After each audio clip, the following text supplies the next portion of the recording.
고생들 하셨는데 잘하셨습니다. 우리 옆에 성도들하고 한 주간 어떻게 보내셨습니까? 분들의 문 안에 인사를 나누십시다. 네. 주변에 식구들의 어려움은 없는지. 네. 이번 비로 사망자가 실종자를 포함해서 40명이 넘어서고 있습니다. 엄청난 참 인명 피해를 입고 있습니다. 40여 명의 사망자 및 실종자가 있어요. 그 속에는 분명히 우리 크리스찬도 들어있을 거예요. 열심히 또 하나님에 충성했던 분들도 그 속에 들어있을 수가 있을 거예요. 그러면은 의아심이 생깁니다. 하나님 환난을, 성도들의 환난을 명케 주신다고 했는데 이렇게 졸지에 참변을 당하게 하십니까?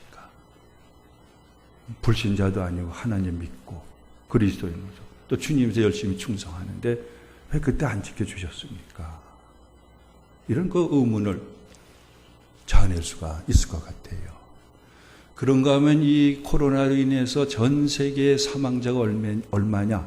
지난 8월 5일 기준으로 해서 1,800만 명이 넘어섰어요. 1,800만 명.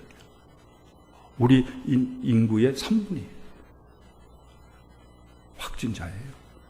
그 가운데 70여만 명이 역시 코로나로 죽었습니다. 전 세계적으로 볼 때도 이 재앙 속에서 하나님 잘 믿고 예수님 믿고 주님의 일을 헌신하다가 계신 분들 있을 텐데 왜 그들을 안 지켜주셨어요? 하나님 뭐하고 계셨어요? 신자나 죽은 자나 다 이렇게 죽음으로 끝난다면 무슨 소용이 있어요? 믿음이. 굉장히 신앙의 갈등과 혼란이 생겨날 수가 있을 거예요. 특별히 그 당사자의 가족들에게 있어서는 신앙생활을 해봤자 무슨 소용이 있는가?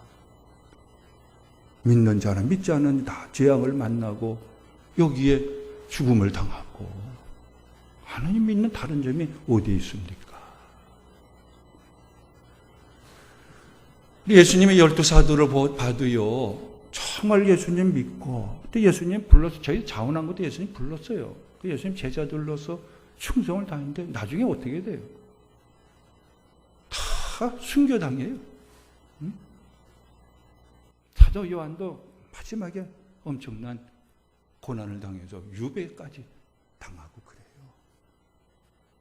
사도 바울도 그렇게 헌신적으로 하나님의 복음을 열심히 전했는데 나중에는 뭘로 끝나요? 순교로 끝나버려요. 하나님 왜 안 지켜주세요? 아니 믿지 않는 사람한테 더 잘되게 하시고 더 오래 살게 하시면 더 많은 주의 일을 하다가 부르시지 왜 이렇게 절제 죽게 하십니까? 그럼 여러분들 이 말씀을 새겨 듣고요 묵상하며 생활을 이루어가야 됩니다. 한 번 죽는 것은 사람에게 정한 것이요. 그 후에는 심판이 있으리라. 이게 뭐예요? 죽음. 이 죽음은 육체 죽음이죠. 우리 지난주에 말씀을 기억하고 계신 분들 죽음에는 몇 가지가 있어요. 영혼의 죽음이 있죠. 영혼의 죽음. 그 다음에 육체 죽음이 있고 영원한 죽음이 있어요. 한 번 죽는 것은 사람이 정해진 것이다 할 때는 이 죽음은 육체 죽음이에요. 육체 죽음으로 끝나느냐?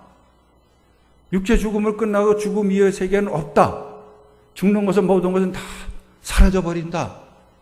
하면은 정말 믿음생활을 하는 사람이 진짜 어리석은 사람이에요. 처음부터 안 믿는 게 좋아요. 믿음생활은 백해무익한 거예요. 얼마나 여러분 때는 성가셔 보여요. 교회 나와서 예배 드려야지, 기도해야지, 더 말씀도 봐야 되지, 더 선한 생활에 힘을 쓰라고 더 말씀은 독려하지. 아유, 신앙생활 할 필요가 없어요. 육체 죽음으로 끝난다면. 그러나 한 번 죽는 것은 사람의 정해진 것이요, 그 후에는 심판이 있다고 했어요. 이 심판이 무엇을 가리킵니까? 육체의 부활을 가리키고 있어요. 신자 하나 믿지 않는 자나 야심을 내 주님을 섬기는 자, 계랑을 피우는 자 하나 똑같이 육체 죽음으로 그것 끝! 이제 없어! 그럼 참 이거는 신앙생활에 도저히 의미와 의의를 찾을 수가 없어요. 믿음 생활하는 것은 이건 어리석은 거예요. 그러나 죽은 후에는 심판이 있다. 심판이 정작 뭘 가리키느냐? 몸에 부활이 있다는 것을 가리키고 있어요. 그 영원한 죽음은 뭡니까? 우리 몸이 부활해요. 그래서 그리스도 안에 있던 자들은 생명의 부활로 일어나고요. 그리스도를 대적하고 하나님을 대적했던 자들은 심판의 부활로 나타나는 거예요. 그 두 번째 삼아 영원한 죽음의 심판을 받아요. 죽은 후에는 심판이 있다는 것. 사후 세계가 있다는 것. 이걸 기억을 해야 돼요. 특별히 그러면 이 시간에 고린도전서 15장 부활장이에요. 부활인데 누구의 부활을 가르치고 있느냐? 성도의 부활이에요. 크리스찬의 부활을 가르쳐주고 있는 말씀이에요. 그러면 예수님이 십자가에 달려 죽으셨어요. 분명히 무덤에 묻히셨어요. 거기서 예수님이 끝이었습니까? 놀랍게 부활하셨어요. 그죠? 우리가 사도신경으로서 왜 이렇게 신앙 고백을 하고 사도신경에 입각한 신앙생활을 해야 되느냐? 이게 올바른 신앙인데 사도신경 속에는 그리스도의 부활을 믿습니다 하는 대목이 있고 몸의 부활을 믿습니다 하는 대목이 있어요. 그죠? 그리스도께서는 부활하셨어요. 예수님이 죽은 자 가운데 부활하셨다는 것은 죽은 자의 부활이 있다는 걸 우리에게 보여주시는 거예요. 그러므로 나도 이 육체 죽음으로 끝나느냐? 사후세계가 없느냐? 부활이 있다는 것을 보여주고 있어요. 우리가 그러므로 사도신경으로 예수님의 부활을 믿습니다. 몸의 부활을 믿습니다. 고백을 하고 있어요. 이게 거짓이 없어야 돼요. 흔히 얘기하는 생각도 없이 그저 중얼중얼한 중연부를 한다는 식의 이런 사도신경이어서는 아니 돼요. 나의 분명한 신앙의 하나하나의 고백이에요. 그런데 고린도 교회 사람들은 예수님을 믿는다면서도 무엇을 믿지 못하고 있는 사람들이 많았느냐? 죽은 자의 부활을 믿지 못했어요. 그래서 15장이 탄생하게 되어졌고 여기서 12절 13절 보면은요 무엇을 일깨워주고 있는가? 여러분들 이제 성경 펴놓으셔야 돼요. 스크린에 떠오르질 아니에요. 고린도전서 15장 12절 13절을 읽어보십시오. 네. 그때 고린도 교회 교인들과는 어떤 사람들이 있었는가 알 수가 있을 거예요. 12절과 13절을 읽어보실까요? 그리스도께서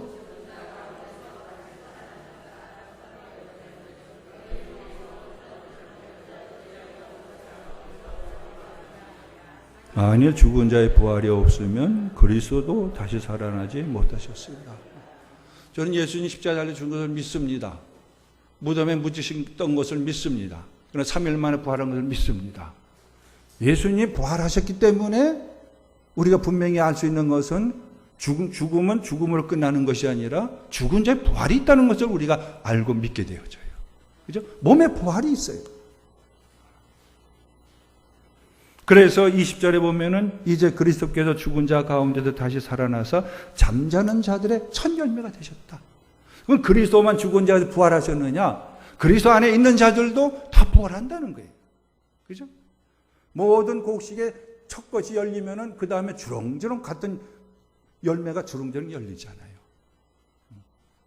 예수님 부활하심으로 말미암아 죽은 자의 부활이 있고 그리스도 안에 거한 자는 그리스도 안에서 몸에 부활이 있는 거예요.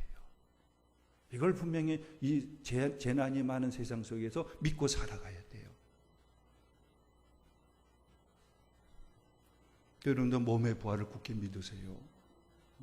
몸의 부활을 믿지 않으면요 이렇게 어이없이 재난을 당하고 봉변을 당하고 억울함을 당하고 열심히 주의 일을 해도 그저 성공한 것 좀 보이지 않고 이제 죽음을 그쳐버린다면은 도저히 신앙의 의미를 찾을 수가 없어요. 예배 생활의 의의를 어떻게 찾아요? 허무할 수밖에 없어요.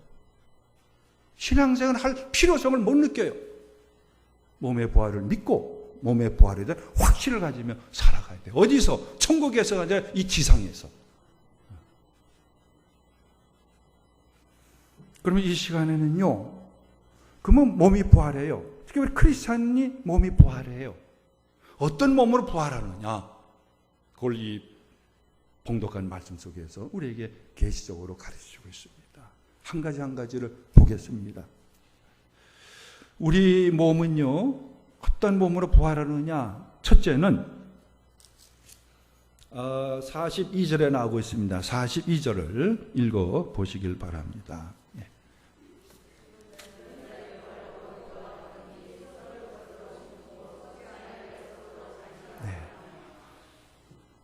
그리스도 안에 있는 사람들이에요. 불신자의 부활은 이것도 달라요. 우리 그리스도 안에서의 예수님의 부활을 바라보면서 나의 부활을 또 바라보면서 성경에 가르쳐주는 성도의 부활은 몸에 보는 어떤 부활인가? 첫째는 썩은 것으로 심고 다시는 썩지 아니한 것으로 새롭게 부활을 해요.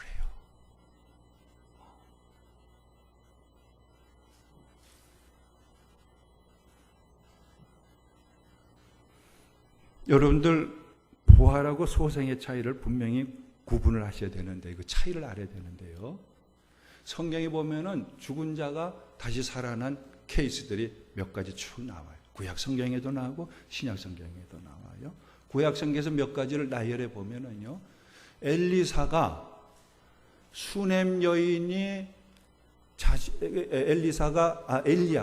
사렙다 가부의 집에 갔어요. 그 집에 아들이 병들어 죽어요. 엘리야가 어떻게 합니까? 간절히 기도해요. 죽은 아들이 살아나요.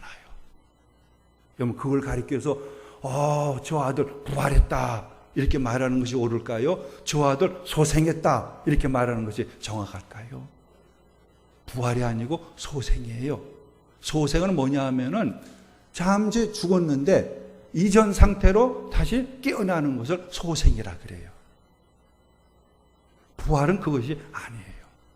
또 엘리사 때도 마찬가지예요. 이 수넴 여인이 자식이 없었는데 그의 참 정성이 가르쳐서 하나님께 기도해서 그 수넴 여인에게 아들이 생겼어요. 이 아들도 자라다가 죽었어요. 엘리사가 간절히 기도하니까 다시 살아났어요. 부활입니까? 소생입니까? 부활이 아니고 소생이에요. 또 신약 성경에 보면 예수님이 12살짜리 소녀가 죽어가지고 가족들이 애통해서 막 통곡을 하는데 들어가서 소녀야 일어나라 달리다가 소녀를 다시 살려요. 부활했습니까? 소생했습니까? 부활이 아니에요. 그건 소생이에요. 또 장지를 향해 가지고 관을 메고 가는데 관 속에 청년이 있어요. 예수님 그걸 보고 관에 있는 청년을 살려냈어요. 소생했습니까? 부활했습니까? 그것도 소생이지 부활이 아니에요. 또 나사로가 무덤에 들어가서 막 썩은 냄새가 진동해요. 4일이나 됐어요. 나사로야 무덤에서 나오라. 살아났어요. 나사로가 부활했습니까? 소생했습니까? 그것도 부활이 아니에요. 소생이에요. 베드로 사도도 욥바의 다비다라는 아주 헌신하던 여인이 죽었어요. 살려냈어요. 그것도 소생이지 부활이 아니에요. 사도 바울도 유도고란 청년이 3층에서 졸다가 떨어져 죽었어요. 그걸 살려냈어요. 부활과 소생의 차이가 뭡니까? 소생은 이 죽었던 자가 잠시 죽었던 자가 살아 이전의 몸의 상태를 가지고 다시 깨어나는 거예요. 그러다가 얼마 더 살다가는 다시 죽어요. 그건 소생이에요. 부활은 뭐냐 하면은 죽었던 자 분명히 살아나는데 다시는 썩지 아니하여 영원히 살아요. 그게 부활이에요. 그 예수님을 가리켜서 부활의 첫 열매를 하는 거예요. 다른 모든 잠시 죽었다 살아난 자들은 다 다시 죽어요. 죽었어요. 예수님은 부활하시니 다시 죽으셨어요? 영원히 부활한 몸을 가지고 영생하고 계시잖아요. 그것이 부활이에요. 근데 놀랍게도 성도는 똑같이 죽어요. 육체가 죽어요. 그러나 썩을 몸이 다시는 썩지 아니하는 영생 불사의 몸으로 부활을 하는 거예요. 내 몸이 영생 불사의 몸으로 예수님께서는 부활한다는 걸 분명히 믿으십시오. 이걸 또 이 한 주간 묵상해 보시고 이게 무슨 은혜가 되지느냐. 오늘 이렇게 강팍한 삶 속에서 이게 무슨 신앙의 열매가 되고 가치가 되느냐 경험해 보시길 바랍니다.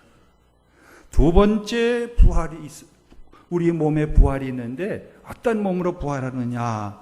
그게 43절에 두 가지가 나오는데 첫 번째 것과 두 번째 걸 동시에 읽으면서 두 번째 것을 다시 보도록 하겠습니다. 43절입니다. 네.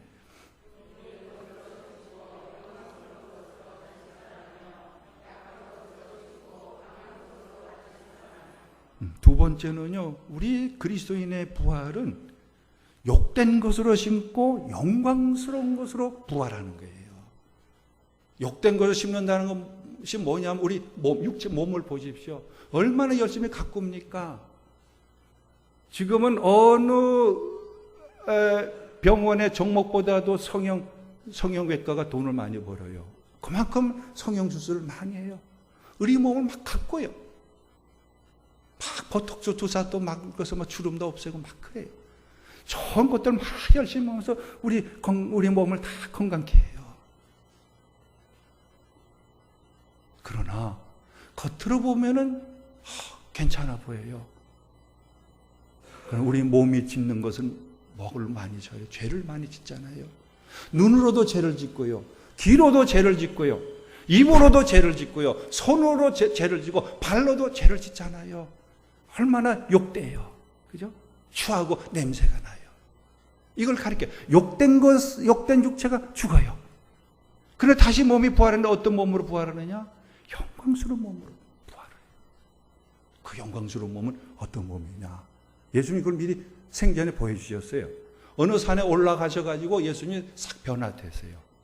변화된 예수님을 보니까는 그게 평상 입었던 옷이 완전히 변화됐어요. 예수님의 몸이 완전히 변화되셨는데 그걸 어떻게 표현했느냐? 햇빛보다 더 찬란하게 변화가 되셨어요.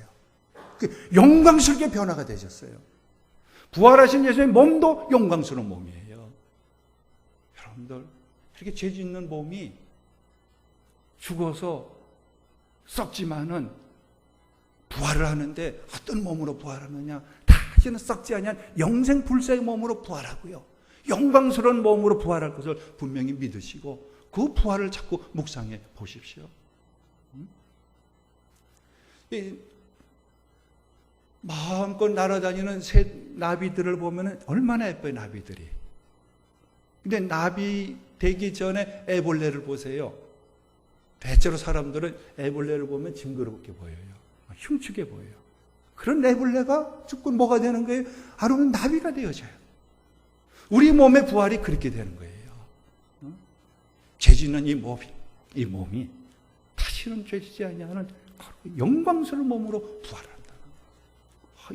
이걸 한번 상상해 보시고 믿음으로 내 몸의 영광스럽게 부활된 몸을 한번 바라보십시오. 우리가 믿음으로 산다는 것은 믿음의 본질이 뭡니까? 보지 못한 것을 보는 거예요. 하나님 눈으로 봅니까? 안 보이죠? 무엇으로 봅니까? 믿음으로 하나님 이 자리에 우리 함께 하셔서 우리의 예배를 받고 계세요. 믿음으로 보는 거예요. 장차 내가 몸이 부활할 것을 어떻게 아느냐? 예수님이 보여주셨습니다만은 믿음이란 뭐냐? 지금 이루어지지 아니했다면 나중에 이루어진다는 결과를 지금 미리 보는 것이 이게 믿음으로 사는 거예요. 최종적으로 몸이 어떻게 되느냐? 욕된 몸이 영광스러운 몸으로 부활을 해요. 영광스러운 몸으로 부활될 때 내 몸을 한번 믿음으로 바라보십시오. 얼마나 영광스러운지, 얼마나 황홀한지요, 얼마나 기쁜지요. 이렇게 잦은 몇 날 며칠 비가 와가지고 해를 못 보고 맑은 날을 보지 못하다가 해가 오늘 비가 멈추고 맑은 해가 착 지금 맑은 날이 되보십시오. 저절로 기분이 달라지잖아요. 영광스러운 몸으로 부활된 내 몸을 믿음으로 바라보십시오. 세 번째, 우리 그리스도인의 몸의 부활은 어떤 몸으로 부활하느냐? 43절 후반에 있습니다. 약한 것으로 심고 강한 것으로 다시 살아난다. 약한 것으로 심고 강한 것으로 다시 살아난다. 우리 육체 보십시오. 한마디로 얘기하면 우리 육체는요, 유리 그릇같이 깨지기 쉬운 거예요. 우리 몸이 조금만 좀 물에서 일을 해보십시오. 금방 피로해지잖아요.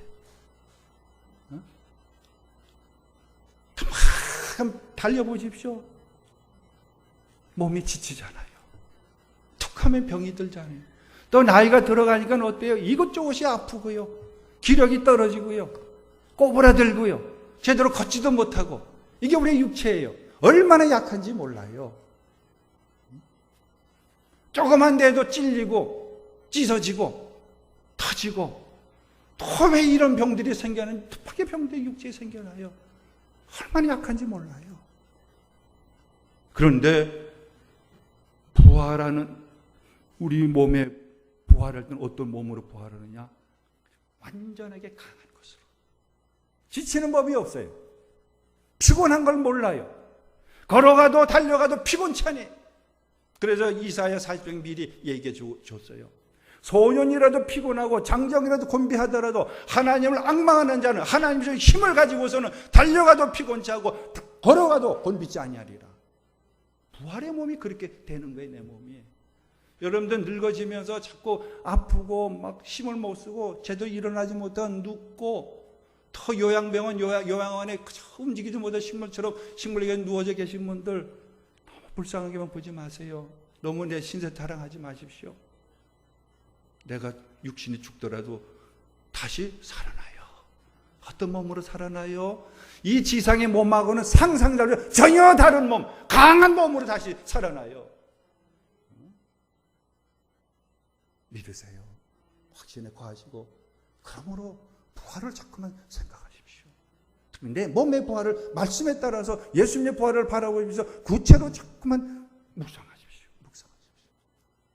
마지막 네 번째입니다. 우리 몸이 부활하는 어떤 몸으로 부활하느냐? 44절입니다. 44절 읽어보시길 바랍니다.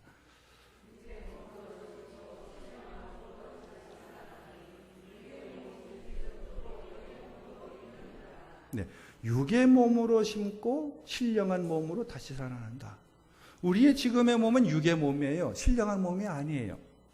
그 육의 몸은 무엇이고 부활할 때 있는 신령한 몸은 무엇이냐? 그 차이가 뭐냐? 육의 몸이라는 것은 시간과 공간에 갇혀 사는 몸이에요. 물질에서 자유하지 못한 거예요. 여러분, 우리 육체를 가지고 있는 육체는 지금 여기에 딱 이 시간 속에, 이 공간 속에 우리가 놓여져 있어요. 여기서 우리 육체가 쑥 빠져나가거나 다른데 순간 이동하거나 이거 할 수가 없어요. 물질에 갇혀 있어요, 우리 육체 몸은. 근데 부활하신 예수님 보십시오. 제자들이 자기들도 붙들려가지고 그런 치도곤을 당할까봐 문을 꽁꽁 잠가놓고 있는데 예수님 문 열고 들어오셨어요? 완전히 다 봉쇄를 해놨는데도 예수님 턱 중당하셔가지고서 내 허리와 내 손을 만져보라 하셨어요. 신령한 몸이란 어떤 몸이냐? 영적인 몸이에요. 영이라는 근본적으로 뭐냐? 시공간의 제한을 받지 않아요. 시공간을 초월하는 거예요. 물질을 초월하는 것, 초자연적인 걸 가지고서 영적이라 그래요. 그럼 하나님은 영이시기 때문에 이 시간 우리 교회 예배 자리 여기에만 계시느냐? 전 세계가 예배하는 자리에 동시에 같이 계실 수가 있어요. 왜? 시간과 공간을 넘어서서 어디에나 계셔요. 왜? 영이기 때문에. 그러니까 우리의 육의 몸이 부활할 때는 영의 몸으로 부활한다는 게 신령한 몸으로. 이걸 얘기하는 거예요. 그 예수님도 내가 떠나가는 것이 너에겐 유익하다. 내가 안 떠나가 육신을 가지고 있으면 그저 여기 있지 전 세계를 상대할 수가 없다. 내가 죽고 부활하면은 모든 사람을 일시에 다 거느릴 수가 있고 돌볼 수가 있고 함께 할 수가 있다. 내가 떠나는 것이 너에겐 유익하다. 그래서 말씀하신 거예요.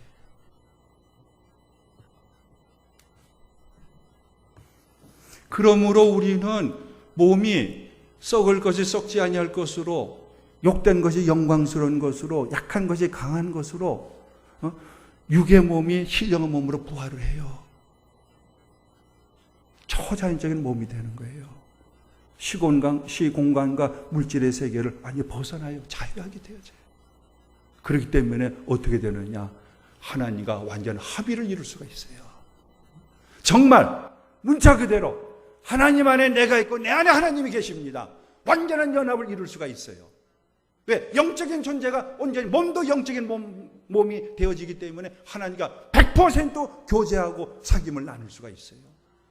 또 우리 몸은 영이기 때문에 수많은 사람들이 그리스도를 믿고 이제 몸이 부활할 거예요. 다 신령한 몸으로 부활해요. 그러니까 마음껏 누구나 다 만날 수가 있고 순간적으로 다 교제할 수가 있고 하나를 이룰 수가 있어요.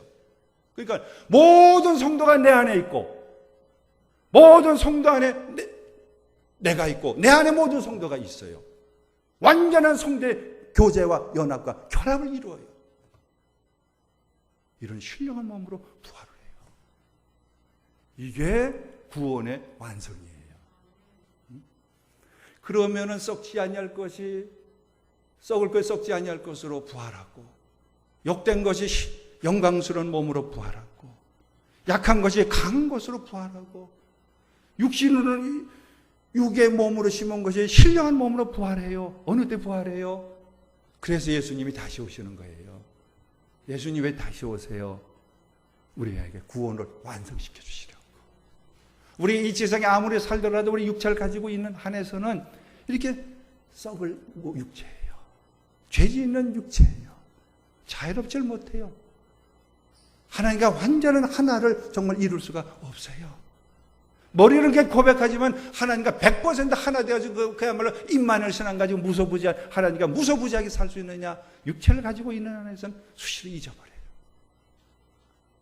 또 모든 세계 만민의 모든 성도들 가운데 하나를 이루지 못해요.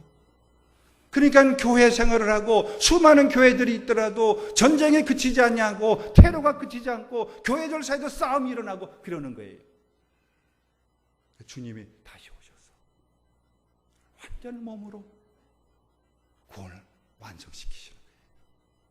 하나님과 완전히 하나가 되게 하시고 모든 아담 이후로 주님 다시 올 때까지 모든 성도들이 온전히 하나를 이루시려고 예수님이 오시는 거예요. 그걸 구원의 완성이라 그래요. 구원을 완성시켜주려고 다시 오시는 거예요. 믿지 않는 자는 그거는 심판으로 오시는 것이죠. 다시 그들의 몸도 부활하지만은 사탄과 함께 뭡니까? 영원한 불못에 던지시는 거예요. 여러분 이번 토요일 날이 무슨 날입니까? 8월 15일이 광복절이죠. 75주는 광복절이죠. 근데 우리의 광복은 그건 반쪽 광복이잖아요. 완전한 강복이 아니잖아요. 막상 해방이 되어가지고 기뻐해 태극기를 들고서 해방을 기뻐했는데 나중에 보니까 뭐예요? 북한과 남한이 38선을 다 사이를 두고서 둘러 나눠졌잖아요. 완전한 강복이 아니에요. 완전한 강복은 어느 때 이루어지는 거예요? 이 한반도에서 남한과 북한이 하나가 되어지고 통일이 될 때가 완전한 강복이 되어지는 거예요. 그것처럼 우리가 영혼만이 잠에서 깨어나서 영혼만이 존재하는 것은 이건 완전한 구원이 아니에요. 영혼에 깨어난 것 더불어서 이 썩을 몸이 다시는 썩지 않은 영광 신령한 몸으로 부활해서 영혼과 결합이 되어져야만 이것이 완전한 구원이고 완전한 해방이 되어지는 거예요. 우리가 완전한 구원을 이루어주시려고 예수님이 다시 오시는 거예요. 그러니까 우리 여러분들 죽고 난 후에 4, 5세기에서 하나님의 나라에서는 그 영혼만만 이렇게 다니는 것이 아니에요. 예수님이 부활하셔서 신령한 몸을 가지고 신령한 몸을 가지고서 오늘 합의를 이루어서 생활하고 있는 것을 여러분을 바라보시고 더 믿고 소망하실 수 있어지길 바랍니다. 예수님이 부활하실 때 왜 일부러 이전에 그 눈에 보이는 형상의 그런 신령한 몸을 가지고 부활하셨어요? 영혼만이 존재하는 것이 아니라는 거예요. 신령한 몸이 영혼과 완전히 결합을 되어져서 그게 진짜 영생하는 거예요. 온전한 구원의 완성을 위해서 예수님이 다시 오시는 거예요.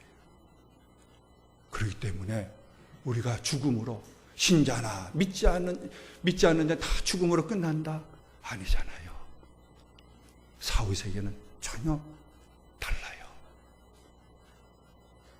하나님께 충성한 자나 그렇지 않은 자 죽으면 끝난다? 아니잖아요. 심판이 있잖아요. 몸에 부활이 있잖아요. 주님을 뵙잖아요. 이 지상의 삶에 대해서 주님의 상이 있고 꾸지람이 있잖아요. 다 똑같이 사는 게 아니에요. 그러므로 고린도전서는 15장 부활장인데 부활에 관한 하나님의 계시의 말씀을 고린도에게 가르치면서 마지막 결론을 무엇을 삼았느냐? 그게 57절과 58절이군요. 제가 보겠습니다. 부활장의 마지막이 어떻게 끝나는가? 우리 주 예수 그리스도로 말미암아 우리에게 승리를 주시는 하나님께 감사하노니 그러므로 내 사랑하는 형제들아 견실하며 흔들리지 말고 항상 주의 일에 더욱 힘쓰는 자들이 되라. 이런 너희 수고가 주 안에서 헛되지 않은 줄 알미라. 주님에서 우리가 죽음으로 끝난다. 모든 수고하는 것, 주님 믿고 주님에서 일하는 것 다 헛수고예요. 그러나 보니까 몸에 부활이 있어요. 주님을 하늘에서 배워요. 영생불사 영광스러운 몸을 가지고 주님과 모든 성자가 연합하면서 영생을 누려요. 이걸 보면 이 땅에서 주님을 믿는 것 결코 헛된 일이 아니에요. 주님에서 충성하는 것 결코 헛수고가 아니고 무의미한 것이 아니에요. 이건 진정한 가치가 있고 의미가 있고 의의가 있어요. 그죠? 그리고 이제 부활장의 부활을 가르치면서 마지막 관련 이렇게 영광스러운 몸의 부활을 주셔서 완전한 구원을 이루시는 하나님께 우리 주님께 감사하자. 그럼 더욱더 이 세상에서 죽으면 끝이야. 허무주의에 빠지지 말고 방탕주의에 빠지지 말고 더 주의 일에 힘쓰는 사람들이 되십시다. 헌신의 결단을 촉구하는 말씀으로 그쳐지고 있습니다.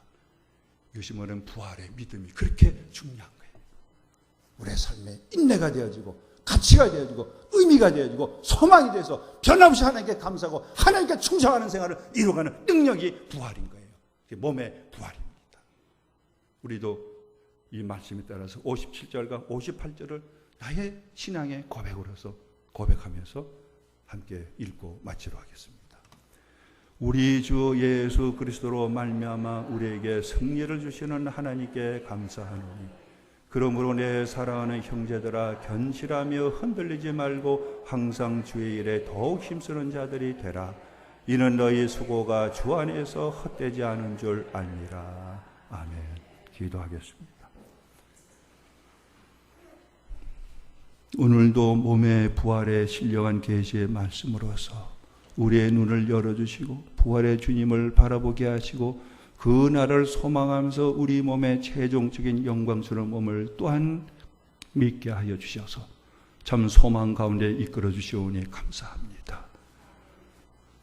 참 주님을 만날 때에 이 썩을 것이 썩지 아니할 것으로 이 욕된 것이 영광스러운 것으로 이 약한 것이 강한 것으로 이 육의 몸이 신령한 몸으로 부활하여 주님과 온전한 하늘 이루어 모든 성도가 하늘 이루는 하나님의 나라에서 영생 복락해 주시오니 얼마나 감사하고 감사한지 말할 수가 없습니다. 그럼 오직 주님을 이 땅에서 열심으로 기쁘게 잘 믿겠습니다. 또 하나님을 잘 믿는 우리의 식구들과 이웃들이 되어지는 데에 우리가 주님을 증거하며 충성된 삶을 기쁘게 살아가겠습니다. 순간마다 날마다 성령이여 이 부활의 말씀이 생각나게 하여 주시옵소서. 주 예수 그리스도의 이름으로 기도드리옵나이다. 아멘.